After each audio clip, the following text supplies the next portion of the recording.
Hey friends, thanks for hitting play and welcome to our special Monster Fest series of videos. Glenn and Ben here from Good Movie Monday, and with Monster Fest around the corner, we're going to be taking time out to chat with a few of the creators behind films on the Monster Fest lineup. Ben, hey mate, it's good to see you. Who have we got on the in the hot seat tonight?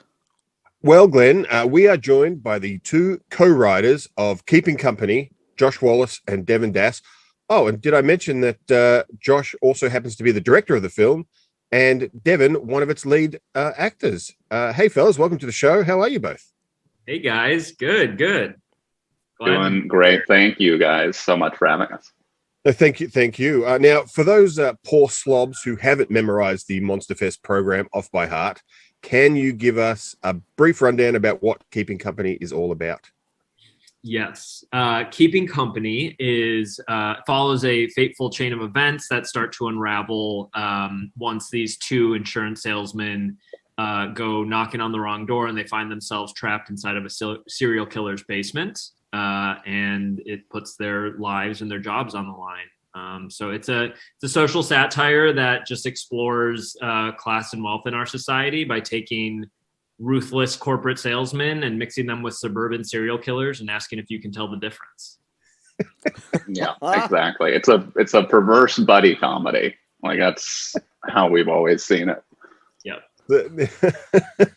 Now, look, I didn't want to talk about the film too much because, as I mentioned off mic, Glenn hasn't seen it, so I don't want to spoil anything for him. But it is actually one of my favorite films of the festival, and you guys have managed to for this is both of yours first feature film.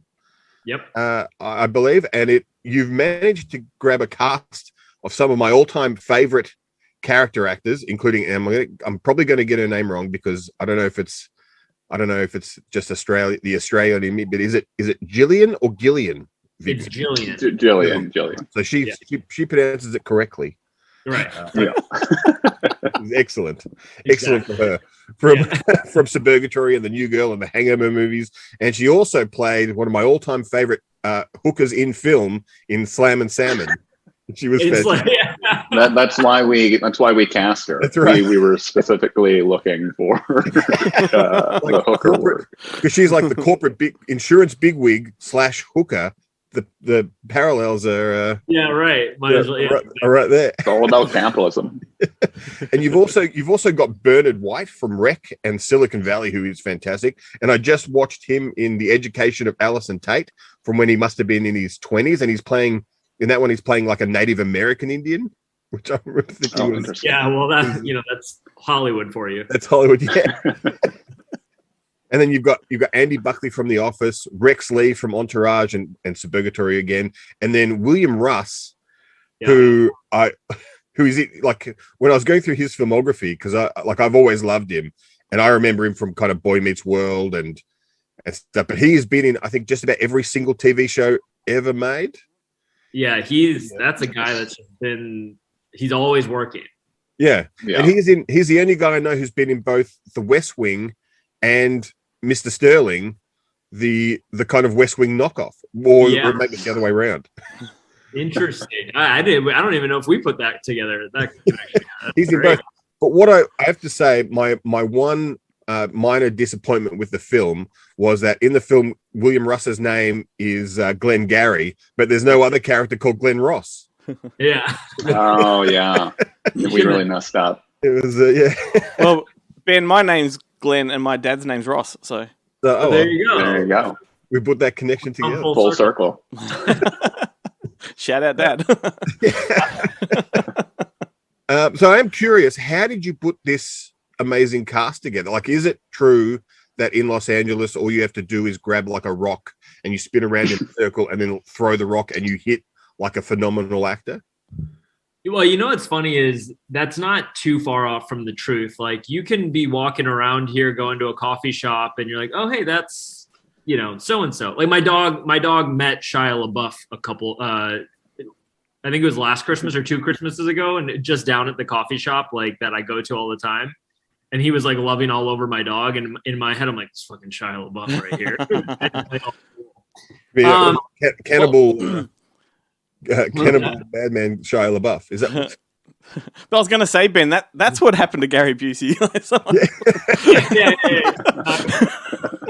But he got hit with a rock too many times. Gary Busey. Too many times. Yeah, I think it was the crack rock. It wasn't.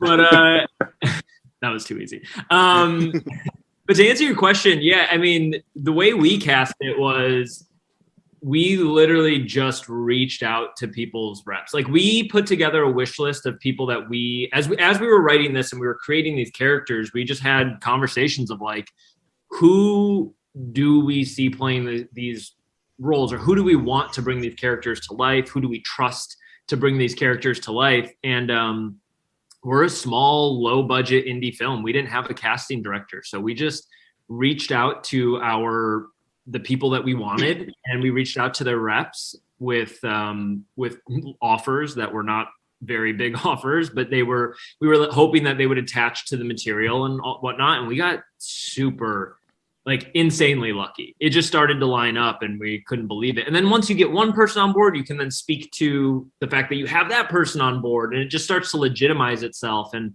we got really lucky. Like it is one of those things where it became very apparent that like actors want to act, they want to work. And if you have something that they like that they haven't done before, which is kind of what we were hoping they would see with our project, they'll go for it. And, it wasn't, like I think the most anyone worked was like 4 or 5 days at most. Like it wasn't a ton of, like, we didn't take a ton of time away from them. You know what I mean? And so we got super lucky. It was great, but that's how we went about it. And you guys shot.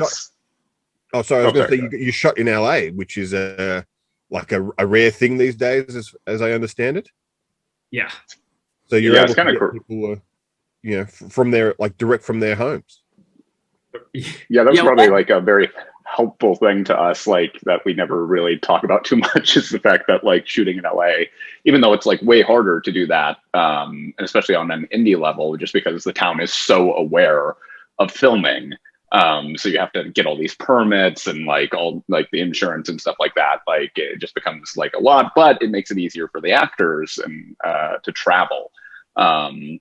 So that was super nice. And I also just wanted to like kind of reiterate that point of kind of what Devin was saying of like, everyone that is kind of in this movie for the most part is from the comedy world. And, that's the world that Devin and I kind of came up in. And we're doing a film here that is, kind of rides the line a little bit and gets into a territory that I don't think most of those people had the opportunity to ever really play in. And that's really helped us out in terms of casting and them getting to do stuff that just was, I think, a little more unique or interesting. Yeah, was there? I know I did have a look at your filmography prior to this interview. Was there ever a discussion of getting Reginald Val Johnson? There wasn't. I loved working with him way back in the day. That was another thing too, where he just like came out to do this Funny or Die sketch, and like he literally showed up, had a ton of fun for like 30 minutes, and then was out. And it was like, oh man, that guy's the best. We got him to say Family Matters in a very ironic way. It was great. It was fantastic. Like it was. I thought it was really good the way he dropped in that the only thing that really matters is family. It was very. When we pitched that to him, we were like, oh, this might not be so great, and he was all for it. So we never he never came up for this, but maybe on the next one, maybe on the next one. Yeah, fingers crossed. Yeah. Okay. Die Hard. Yeah. I just look. I have to say, like, my favorite thing about Hollywood is that Family Matters is a Die Hard spinoff. Like, yeah. Like that's a thing. It's the best thing ever. It's the best thing ever. Yeah. Like Steve Urkel exists because of the Die Hard universe. Yeah. Like, I love that. Amazing. Now, when we asked you to come on the show, we did ask you to come up with 5 films that either inspired you to become filmmakers, inspired Keeping Company, or just that you really, really loved. So why don't we kick things off with number 1? Yeah, sure. Well, Josh and I share a lot of very similar taste and share a lot of the same inspiration. So this was pretty easy for us.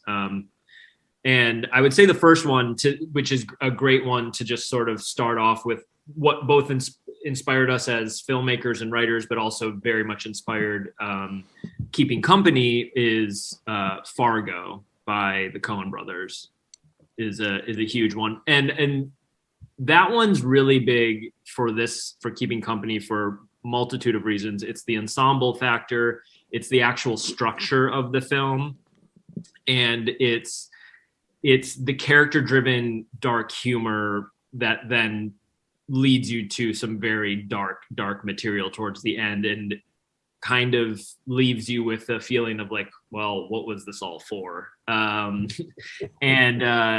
And so Fargo is a major one, and the Coen brothers in general. Like, I think I know I speak for Josh and I when I say like we could say every single one of their films has inspired us. So yeah, I think it's like we were turning to Fargo. Yeah, like Coen brothers kept coming up as we were like writing and kind of going into pre-production and whatnot, and Fargo obviously being, a masterpiece and like they're one of the biggest works. But then one of the more recent ones, Burn After Reading, felt also kind of right in line with, that's more spy espionage kind of satire. But like, again, just that cast ensemble of characters, you kind of never know what's going to happen. Like they do a lot of surprising things in that movie that you don't expect, and I don't know, I don't want to spoil it for anybody who hasn't seen it, but they do almost a similar thing that we ended up doing in ours. And I was going to say there would have been a very interesting edit of Keeping Company when they go down into the basement and there's just like a sex swing. That's what he's taken them down to. Devin was demanding that there was always a sex swing on set, but we not for filming, not for filming purposes. He wanted it as trailer. that's how Ben podcasts. But I'm on one. Yeah, there's like a sex swing. There's definitely there's certainly a sex swing right off camera, right next to the video stash. Fargo is in my top 5 all-time favorite films. It's brilliant. What I love so much about it is the subplots, the stuff that happens outside of the main storyline, particularly the relationship between Norm and Margie, that whole stamp thing. There's something so beautiful about that, and like my heart breaks for Norm every time I watch it. Yeah, it's beautiful. Yeah, no, that's the thing is like and that, what's great about Fargo and Burn After Reading, both. I would say our first film for us to talk about is really just those two films, honestly, because they share a lot of similarities in structure and in tone. And the other great thing is that, it's like you look back at this film, like films being 90 minutes long feels like much more of a modern thing. Whereas like back in the day, like a 90-minute film was rare to come by, right? Like at least an hour 40 at least, and Fargo is like a solid, really tight 90 minutes. Same with Burn. And it's just like they pack in so much. They're such dense films. They're so visually dense. They're so rich with their character depth. And to us, it's like, that's why we're like, well, this is what we want to show that we can do. And we really leaned on those films and the Coen brothers in general for inspiration in that, and in trying to do something that Keeping Company is very thematically driven, and everything that the Coens do is thematically driven. And I don't know how they do it. They do it time and time again, but they're very rich, dense films that we just were like, let's try and do our version of. Also, how dumb are Devin and I that we think like, you know who we could be like? The Coen brothers. Let's just make a movie like the Coen brothers. Like, that's so easy. It's so easy. If it was Ben and I, would be saying Russ Meyer. Like, what can we make this like Russ Meyer? How can we get more bosoms into the film? Where are the bosoms? What would Jim Wynorski do?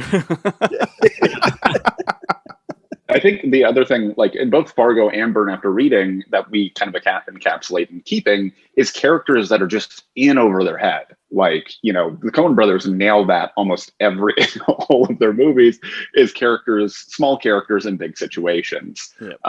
And, you know, we tried to do that. And, you know, in terms of like in Two Insurance Salesmen walking themselves into, they literally walk themselves into, you know, getting kidnapped, you know, and that is, of course, yeah, that feels like a very Coen-esque type setup or scenario. I mean, they virtually demand it in the film.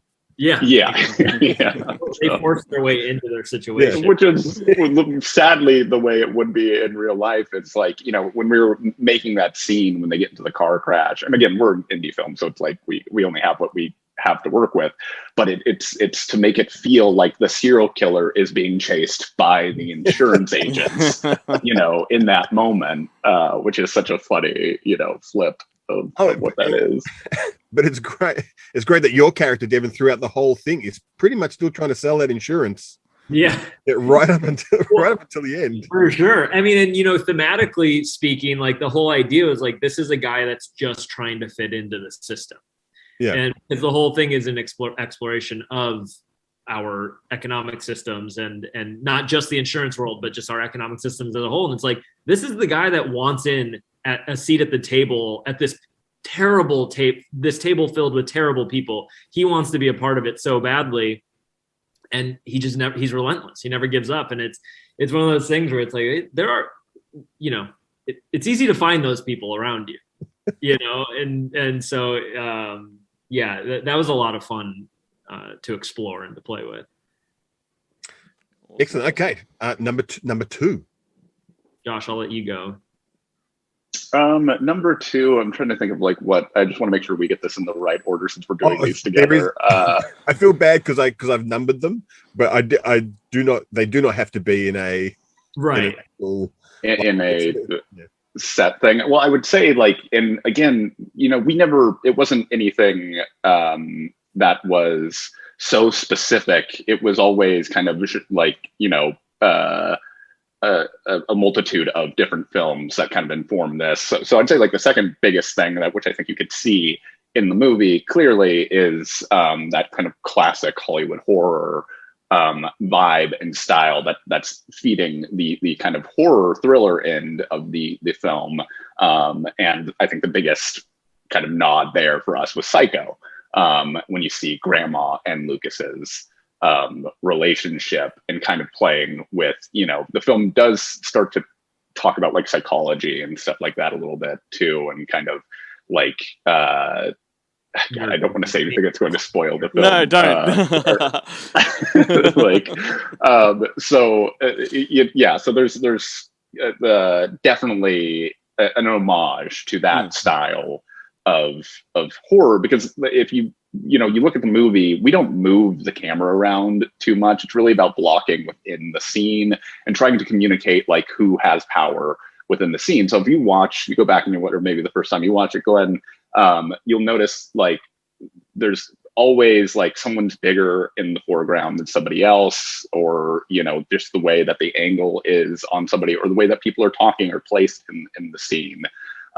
You know, and that's something that we felt was you'd see a lot in like Hitchcock, those old Hollywood type films, where it's like it feels like a lot of horror today now is like you're moving the camera around a lot more, and we really wanted to try and tell, you know, a visual piece through that blocking, and again in that same vein. Devin, I hope I nailed that the Psycho as our second. Oh, for sure. I mean, no, Psycho is a big one. Like, so I mean, like Josh said, like when we were starting to, as the Lucas character was starting to develop, we really leaned in on the idea of, we really leaned on the inspiration of Psycho and just exploring this idea of the bad guy, finding a way to humanize the bad guy in a way. And this, I don't want to give too much away, but we actually don't view Lucas as the true villain in this film. No, definitely not. We actually view him as the protagonist. But for us, like, what I was going to say is like like Josh said, like the blocking became so important, and the reason we leaned into that is because it played into our film thematically as well. Like, you know, there's so many moments, so many scenes where there are two characters having a conversation, but they're not even looking at each other. So you get the sense that they're not even really listening to each other, that they don't really care what the other person has to say. They're just stuck in their own one track. And that tension that the blocking provides is so great when it's like you just have two people in a frame, but they're both, you know, one has the back to the other, and there's a clear power dynamic happening, because the whole film is about power dynamics in a sense as well. So Psycho, for the Norman Bates-ish character that we created, and the dynamic with his grandmother was a huge inspiration. Then like, you know, Hitchcockian visuals are just still to this day hold up, where it's like they have a sense of dread to them. They're not like, you're not going to jump out of your seat terrified, but you are definitely tense. You know, you can feel that something's not right, and that was a huge inspiration for us. Definitely, it does feel like, now that you mentioned it, I didn't actually pick it up while watching the film, but now it's 100% like what would happen in the Bates Motel if a couple of door-to-door salesmen rocked up trying to sell insurance. Like, right. That's you know, like and that character evolved, like came a pretty long way. Like he was always kind of like a weird enigmatic loner from the very beginning of our writing, but as we started to really solidify what we were out to make and write and all that grandmother character came in, and is she real, is she not at first, and all that. So we it was a fun blend of, like, you know, Josh said, I don't know if he said it at the beginning of this recording or if this was off recording, but like, this is a perverse buddy comedy that we wanted to mix with like your classic horror world, and really blend those genres together. And so that created a really fun balance for us. I think it's like interesting when you do that. And like, even when we were on set, and like, you know, there was a lot of rewriting going on set. And like, I remember one specific moment that I know Devin will remember, where we shot a scene, and that night we were like, that did not work. Like it didn't work at all. We need to go back and, you know, like rethink it. And we came back the next day, pushed our schedule, and like redid the whole scene. And it's because we're towing such a line of like trying to bring in that kind of that comedy world into this horror world, and ride that tone.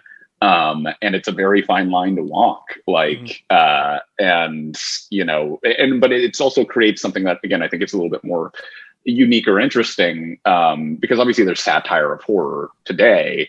But when you go back to old Hollywood horror and you put that in, you're not going to you might not feel that as much, like you were saying there, Ben, where it's just like, oh, you don't notice it because it just feels like filmmaking in some ways, you know, like it doesn't stand out as much. But it definitely, and what it also does is like it makes everything feel a little bit more melodramatic. And I think that's what happened in that one scene that we had to rewrite, was that like, oh, this, like when you blend this comedy into this horror, in this old Hollywood horror, everything feels like almost like a soap opera. And so we had to like scale that, or like figure out how to reel that back in. But it's like such a unique and fun tone to play with. It's so weird. And that's what the movie's weird. So. I was going to say, I don't remember any scenes in the film where one character says something and then pauses while ominous music plays over it, and they which I have to, that is my favorite thing about soap operas. And I always, whenever I watch them, I'm like, how are they acting these scenes? Like, what's the like, and hold it and hold it, and hold it and cut. What's sad about that is he does watch soap operas. I do.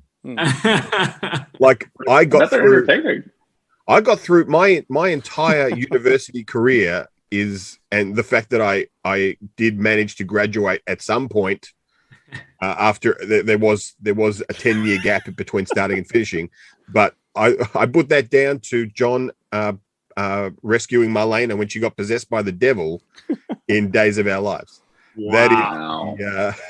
That for me is the height of no soap opera has ever reached such dizzying highs. Oh my God. As that period. And that comes after there was a Snake Plissken ripoff character in Days of Our Lives called Patch. Really? Who was like a secret agent. And what's his name? Charles Shaughnessy from The Nanny was like, he was the James Bond character. Put it back in the box. Put it back in the box. Sorry. No, you know what's funny? No, first of all, that's fascinating because I've never watched. I had a babysitter when I was really young who used to always watch soap operas, so I I know the vibe of soap operas, but I've never watched them in depth like that. So to hear that they even go into those realms is amazing. And it's funny that you say that there's a rip-off Snake character because that's a great segue for our third film, actually. Oh, okay, fantastic. I was going to say because they ran out of ideas really fast on soap operas, so then they just let's just create a universe filled with rip-off Halloween costume characters. That's so amazing. Well, it's not Escape, but I was going to say They Live. I mean, John Carpenter's another guy who it's we could say his whole entire filmography is our whole biggest inspiration too. He's another one of those, but They Live is a huge inspiration for it. It wasn't necessarily the biggest inspiration for this film in particular, but just I think for Josh and I as filmmakers and writers, and also for its satirical point of view and satirical sense that film provides, and social criticism that it provides. In that sense, it was a thing of we love that movie so much, and it's well, let's also try and do that in some sense too, in our own way or whatever. So They Live is a huge. I would say that's probably number 3. I mean, it is very much like your character in the film. I should probably preface it you're one of the salesmen in the film. Right. Yeah. Has they've got the glasses, they've taken a look around and gone, no. Taking them off, I'll take the deal. 100%. I'll obey. This is 100%. My character wants to be the reptile. He wants to be. That is the thing, is he wants to be. He doesn't want to fight against it. He wants to fight for it. He's this is great, and it in his defense, I kind of every now and then when I watch They Live, I'm oh, would it be so bad? Right. Meg Foster's house seems pretty cool. Right. You kind of you watch The Matrix and you're nice. Oh, jack me back in. This is great. Yeah. I'm crazy. Joey Pants. I'm Joey Pants in The Matrix. 100%. I don't want to remember any of this. Just I love it. It's so crazy when you think about when you think about They Live and how big that the idea is, just that you wear these glasses, you're able to see the subliminal messaging and stuff like that, and there is in our world and keeping, it's very big too, it's very heightened and whatnot, and we throw it in your face a lot of the time in terms of what we're talking about and what the messaging is, cast insurance. It's literally called cast insurance, speaking to social structures and systems. And, They Live was that as well, where it's just yep, we're exactly showing you what the thing is and what we're speaking to about society. Which is so funny, being out here in LA, and Devin and I, have to deal with executives all the time and other projects and getting notes on things that they're just I don't know if that just feels too not plausible or but it's every movie that's memorable that you've seen does those implausible things or does those heightened things in a way to get across a point that then becomes meaningful because it's memorable, because it's weird, because it's different. So They Live will just the first time you see that movie, you're it sticks with you forever. Also the 10-minute alley fight. I was gonna bring that up. How could we not? Alley fight's one of the best things ever. It's it's so funny, but yet and you cannot turn away. It doesn't end. It's it's the best thing in the world. And my favorite part in the whole thing is when Rowdy puts the 2x4 through the car window, and then it just clicks with Keith David. He's like, or David. Hang on, Keith David. Keith David. Keith David. I always get those two mixed up. Okay. They should now. There's a buddy. There's a buddy comedy movie waiting to happen. Yeah. David as like twins, a twins type movie with brothers. That would be amazing. But when he puts the 2x4 through the window, and that's when he's like, motherfucker. Like, it is like such a great moment where they kind of like, they just take it up a notch. It's so good. It's just everything about that film. And it's, the other thing too, is that film is so vibrant. It's so colorful. It's not dark. It's not bleak. It's not, it brings you in visually in such a major way. And I think that is like another thing too, where it's like, our film is very monochromatic, but it is very like the color scheme is supposed to like grab you, and I think that's what's so great about They Live is how vibrant it is. Just so like you can't look away from it. You don't want to turn away from it. And I think that helps bring home the point where you're not necessarily in a bleak, dark world. It's that you're blinded by the bleakness, and it's shielded from you. And I think that it just does such a good job of that. Yeah, totally. It's the advertising version of reality. Exactly. Yeah. Which you could argue is our reality, right? Like we get the illusion of choice. Yeah, 100%. Like I have to say, one of my favorite parts, every time I go to the States, my favorite thing in the world is to take a day off from the tourist thing and watch TV. And I like to watch the pharmaceutical ads where it's like this medication is fantastic. And like my life is so much better. And then the ad stops and there's like a 20-second scroll of all of the horrendous side effects. It's so crazy because it feels satirical. Yeah. It feels like it's a big joke, and it's so serious. It's like these big, vibrant, like lifestyle images, and it's like people being happy, or like the intensity that they'll show of like people in pain. Yeah.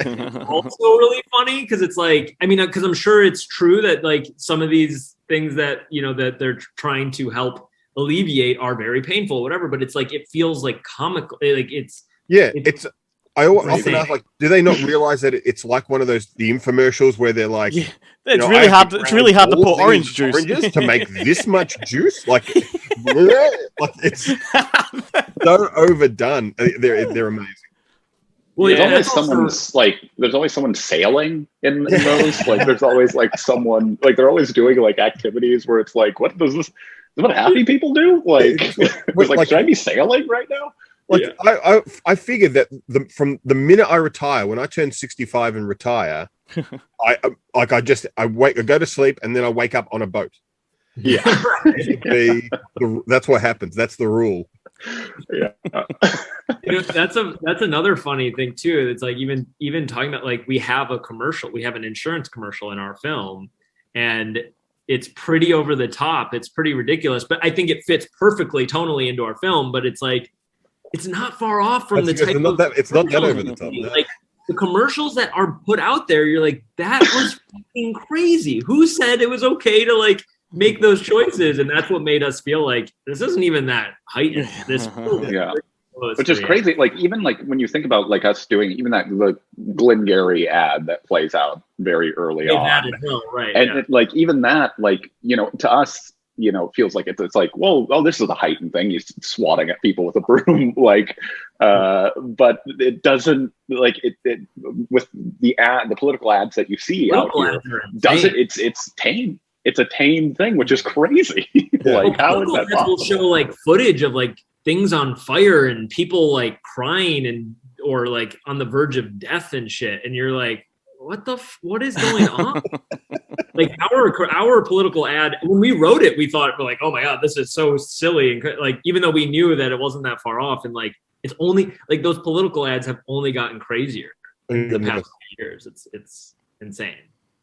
That is, I have to say, it is one of my favorite parts of the West Wing towards the end when Jimmy Smits is running for president.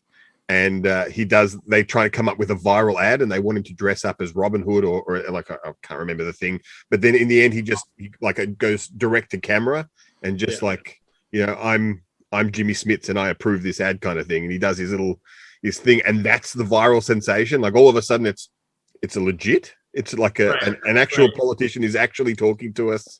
It's the fact that it's like normal and grounded. Yeah.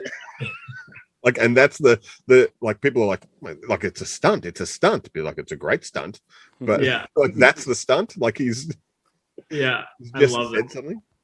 All right, we're up to number 2. I think we're up to number 4. Number 4, right? I'm going to the wrong direction.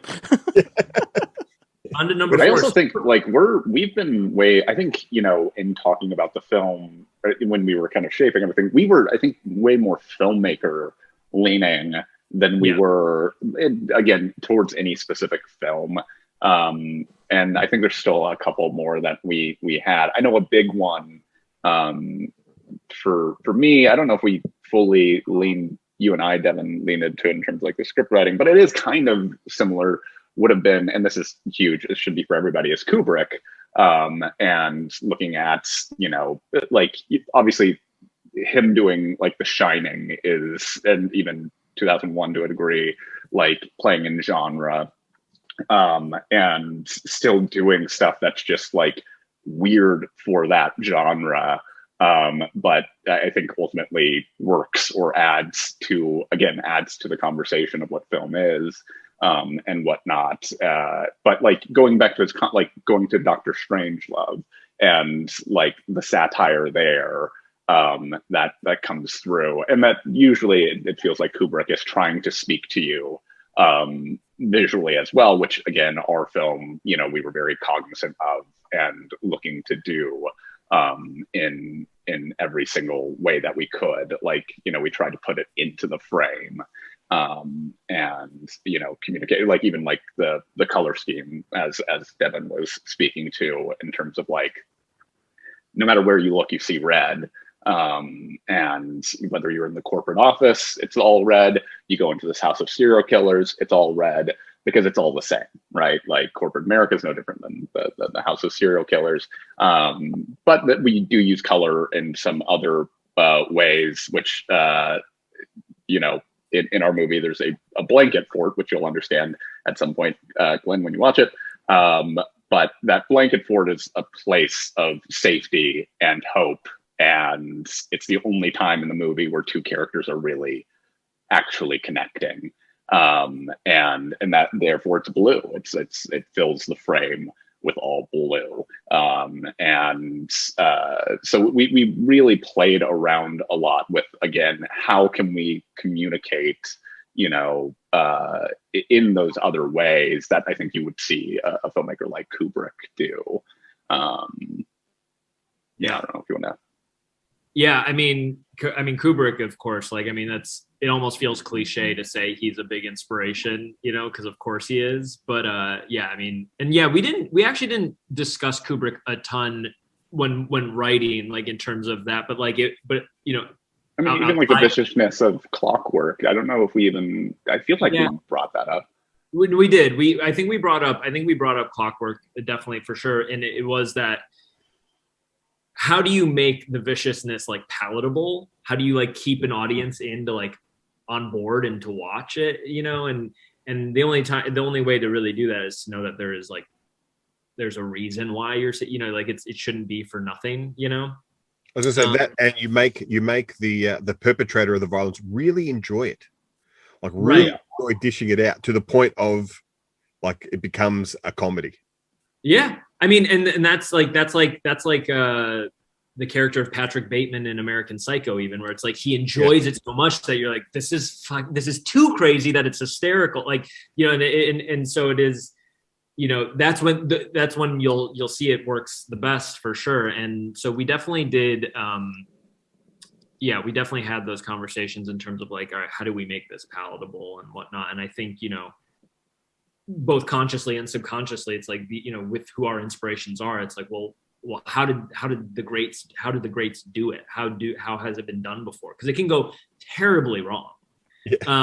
And so yeah, that was big. And like, you know, another thing too that I'll say like of The Shining is the hotel, like the Overlook, is its own character. And I think we wanted the house to have that feeling in a sense, not as like overt necessarily, but like we had a lot of conversations, and it kind of in writing, we had these conversations. In filming, it started to like shed a little bit, but we have it there production design wise. We didn't lean as heavily, but the idea of like, how do I say this without giving anything away? Well, the production design wise, like the basement, and then there's another room that you'll see some other people in, because there are captives in this house. That doesn't give anything away too crazy. Is reminiscent of reminiscent of. This is gonna give it away if I give it. Don't do it. Don't do it. I'm not gonna do it. but anyway, what I'll say is like, when you watch it, Glenn, you'll know. Is it's meant to provide a feeling of a system going through a system of sorts, and I just won't say what kind of system we're talking about because that will give away the twist. But it's supposed to have that its own character, its own feeling to it, where it's representative of something larger than just the house. Well, after you mention Clockwork, I'll be very disappointed if there's not some giant porcelain penis in the film. There is. Again, we had to keep all that off camera, but Devin did want it on set.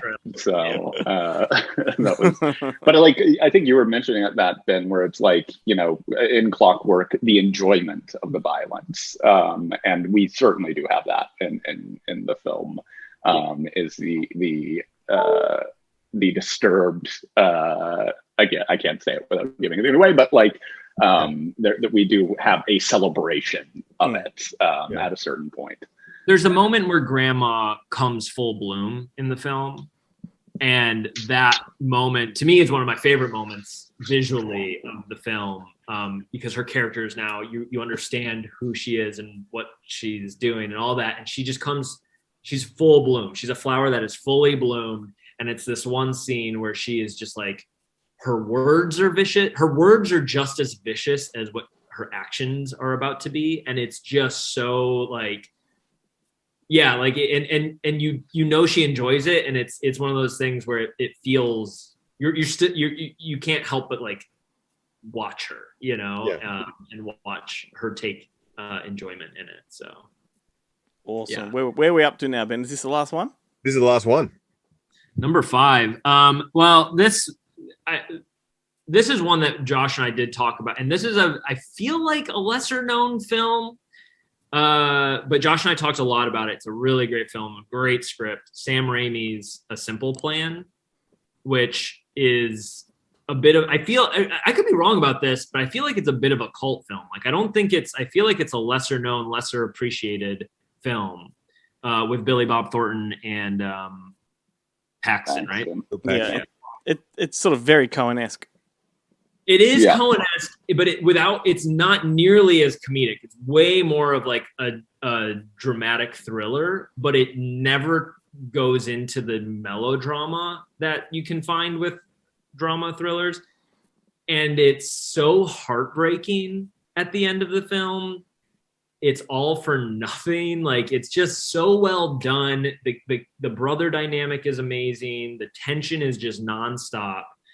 And it's I love that it's called A Simple Plan, because it's also, the premise is so simple.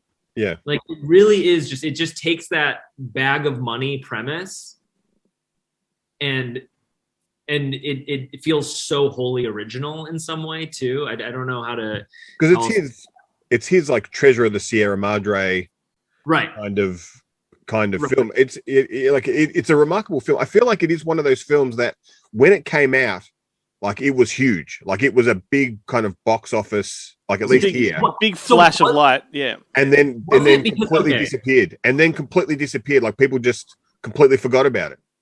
Yeah, it's so like a film. When you watch it, like, it's hard for me to go back and watch it, because the whole time you're like, oh no, no, don't do that.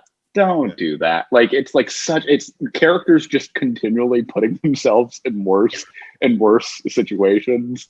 Yeah. Which is obviously probably why we were talking about it so much, was like, yeah, just let your characters kind of like push into who they are, and you're going to get all the drama that you need from that. And yeah, but that's a movie hard to watch. The drive of greed and the drive of like paranoia and jealousy and all that, but it's so simple, it's so grounded in that film.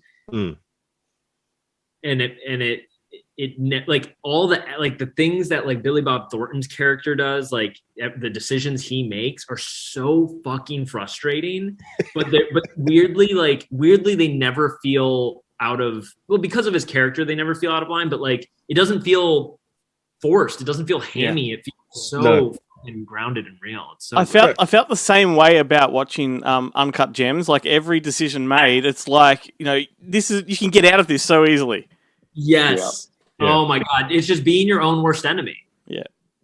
Yeah. It's so funny. Like, and that goes to, again, I only say this because like other projects right now where it's like getting notes from people that are like, this character needs to be more complex, or like depth to this character and like stuff like, so they want the character to make multiple kind of different decisions. But what you're talking about in Uncut Gems is that Sandler's character is one track. And the reason why that works so well is because you know what that character is going to do. And when that character tries to go against that, you know it's going to be problematic for that character.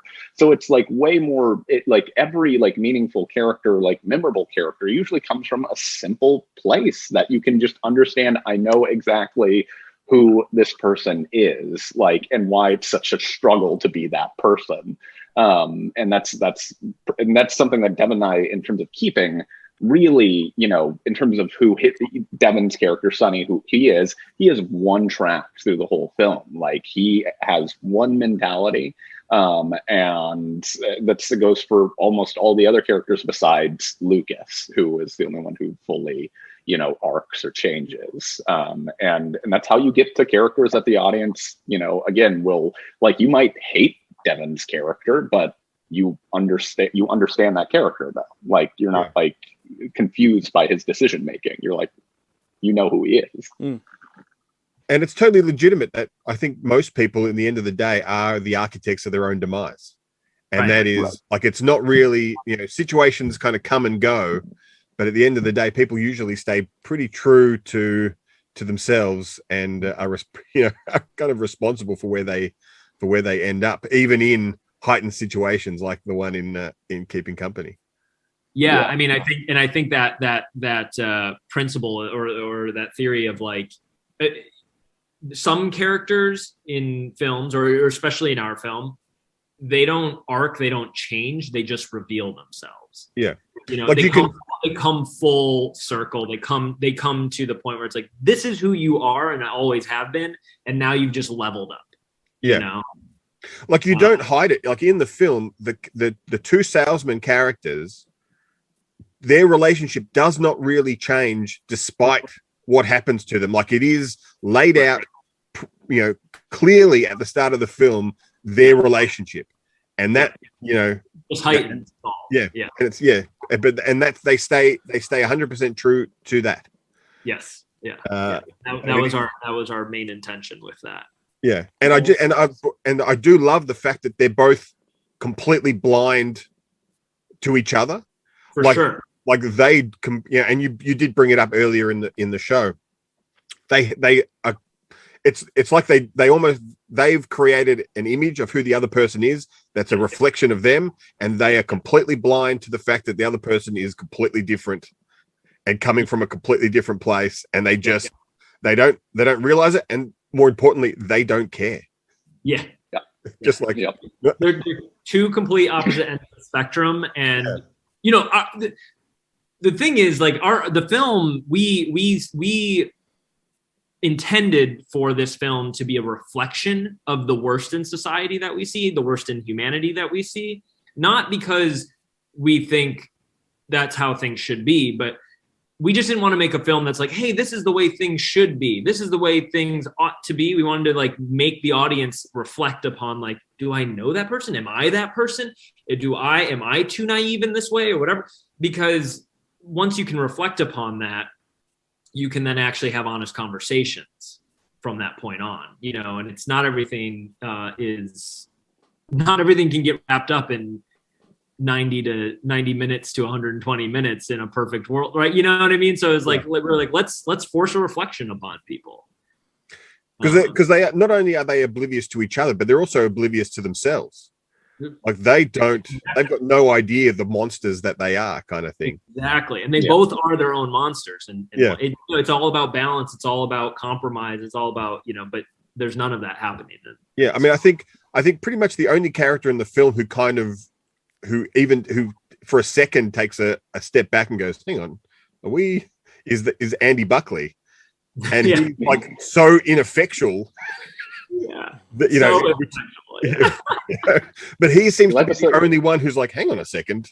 Yeah. We wanted his character was so funny to us because that was like a character of a guy who was just a paper pusher who kind of realizes like how deep in he's got, like, but that's like, again, a part of the system. We like, who are people that just participate blindly without thinking about it. And that is the moment of thinking about it. And, at the end of the movie, and it's even in the trailer, he's yelling like, I'm just a regular guy who loves insurance, and it's obviously spun out of control for him, but that is a real person that you would know. It's like, that's all of us in some degree, where we do just kind of operate in the systems that we're in, and we don't really give it like, wait, what are we doing here? Why do we do it this way? Like, we should be questioning why you guys don't have basements, and we should be talking about that constantly until you guys do have basements.